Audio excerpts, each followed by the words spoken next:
Bien, j'ai commencé à fumer à l'école de recrue pour faire comme tout le monde. Puis, à 50 ans, j'ai décidé d'arrêter parce que je trouvais ça stupide. Et tout à coup, une nuit, j'ai plus pu respirer. J'ai cru mourir. Les médecins m'ont dit que mes bronches sont gravement atteintes. Maintenant, je dois prendre des médicaments 2 fois par jour, sinon j'étouffe. Je ne peux plus faire d'efforts, je ne peux plus aller à la montagne. Je vis dans la crainte de ne plus pouvoir respirer. Quand j'étais enfant, je pensais que plus tard, quand je serais grande, je serais une fumeuse. Je trouvais que ça avait quelque chose de très élégant et avec mes copines à l'adolescence, on a commencé à fumer, d'abord en cachette. Ensuite, on trouvait ça très, très chic et très excitant et c'est devenu une espèce de nécessité. Après le décès de mon père, j'ai commencé à fumer de plus en plus. Même la nuit, je pouvais me lever pour fumer une cigarette. 30 ans plus tard, j'ai développé une grave maladie bronchique. Je ne peux que me protéger en pratiquant des exercices et je reste limitée et fragilisée. Et bien respirer est une lutte.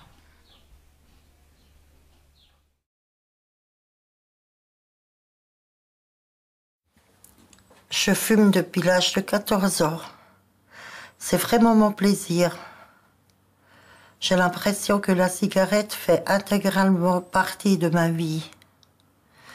Je sais, c'est nocif, mais tant qu'on fume, on n'y croit pas. J'ai des problèmes circulatoires. C'est pour ça que j'ai failli perdre mes jambes 2 fois. J'ai aussi une pneumonie chronique. Et je dois m'assister la nuit avec un appareil de respiration.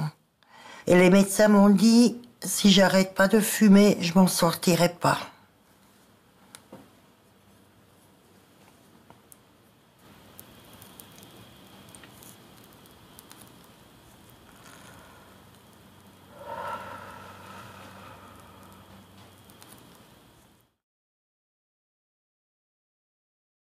J'aime beaucoup faire du crochet, du tricot, j'adore faire la cuisine, j'adore me balader et puis faire les magasins. Malheureusement, maintenant, je peux plus faire tout ça. Je suis tombée malade à cause de la cigarette, forcément, et puis ça s'est porté sur les poumons et maintenant, j'ai les poumons qui sont complètement malades. Je survis. J'ai plus de souffle, je peux plus marcher. Et je suis obligée de me promener toujours avec ma bonbonne à oxygène.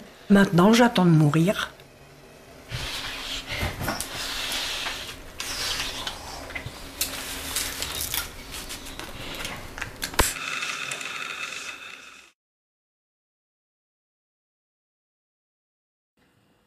J'ai commencé à fumer à 18 ans. J'étais pas un grand fumeur.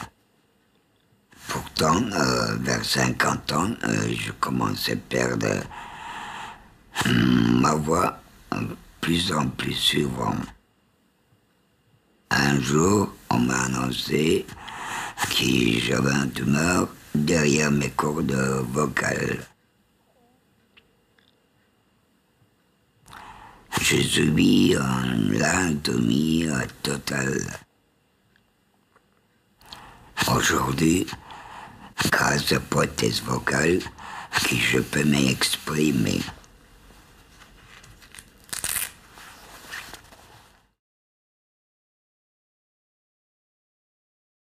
Quand j'avais 10 ans, mon père a fait son premier infarctus.